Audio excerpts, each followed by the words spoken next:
ನನ್ ಜೊತೆಗೆ ಒಬ್ಬ ಚಾಕ್ಲೇಟ್ ಅಂತ ಇದ್ದ. ನಮ್ ದಯಿಂದ 6,000 ಫಾಲೋವರ್ಸ್ ಇತ್ತು. ಅವ್ನು 150K ಫಾಲೋವರ್ಸ್ ಇತ್ತು.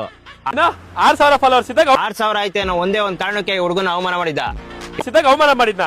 ಇವತ್ತು ಇವಂದು 200K ಆಗೈತೆ, ಅವ್ನು 197K ಐತೆ. ಟೈಮ್ ಯಾವಾಗ್ಲೂ ಒಂದೇ ತರ ಇರಲ್ಲ ಕಣಲೇ ಚೂತ್ಯ.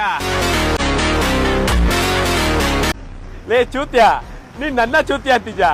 ನೀನ್ ನನ್ ಜೊತೆಗಿದ್ದಾಗ ಗೊತ್ತು ಕಣ, ಜೊತೆಗಿದ್ದವ್ರಿಗೆಲ್ಲ ಯಾರು ಚೂತ್ಯ ಅಂತ.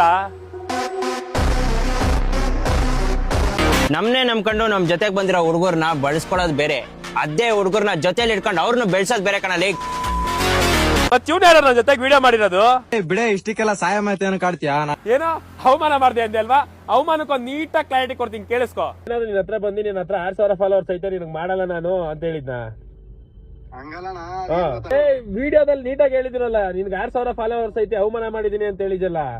6,000 ಆಯ್ತೆ ಅನ್ನೋ ಒಂದೇ ಒಂದ್ ಕಾರಣಕ್ಕೆ ಹುಡುಗನ ಅವಮಾನ ಮಾಡಿದ್ದ. ನಿನ್ ಜೊತೆಗೆ ವಿಡಿಯೋನೇ ಮಾಡಿದಿನಲ್ಲ, ಅವಮಾನ ಏನ್ ಮಾಡಿದೀನಿ ನಾನು ನಿನ್ಗೆ?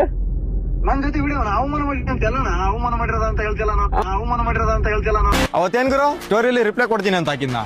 ನೋಡ್ ಗುರು, ಅಣ್ಣಂಗ್ ರಿಪ್ಲೈ ಕೊಡೋಕ್ಕೂ ಮುಂಚೆ ತಮ್ಮನ್ ಕಡೆ ಒಂದ್ ಕಣ್ಣಿಟ್ಟಿರು.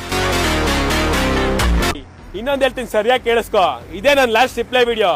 ನೀನ್ ನನ್ ಬಗ್ಗೆ 1000 ವಿಡಿಯೋ ಮಾಡು. ಬಂದಿರೋ ಹುಡುಗರ್ಗೆ ದುಡ್ಡಲ್ಲಿ ಬೆಲೆ ಕಟ್ಟೋ ನೀನು. ಇಷ್ಟು ಜನ ಹುಡುಗರು ಬಂದವ್ರೆ, ಎಲ್ಲ ಪ್ರೀತಿ ಅಭಿಮಾನಕ್ಕೆ ಬಂದಿರೋದು. ₹1 ಸಂಬಳ ಕೊಟ್ಟಿಲ್ವಲ್ಲೇ ಲೌಡೆ. ಅಲ್ಲ ಕಣ, 150K ಫಾಲೋವರ್ಸ್ ಅವ್ರೆ ಅಂತ ಸ್ಟೋರಿಗೆ ಹಾಕು ಅಂದ್ರೆ ಫೋನ್ ಎತ್ತದಂಗ್ ಓಡಾಡ್ಸ. ಬಾರ ನಮ್ಮ ಹುಡುಗರು ಹಾಕ್ತಾರೆ, ಇಡೀ ಕರ್ನಾಟಕ ನೋಡ್ತಾರೆ ನಿನ್ ವಿಡಿಯೋಲಿ. ಒಂದ್ ನಿಮಿಷ ಕ್ಲಾರಿಟಿ ಅಂತಲ್ಲ, ಫಸ್ಟ್ ಅಲ್ಲೇ ಕೊಟ್ಟಿದ್ದೀನಿ, ಹೋಗಿ ನೋಡ್ಕೊ ಚೂತ್ಯ. ఎనకడు కోడు తుపాకి లేకపోయినా లపాకి కావాల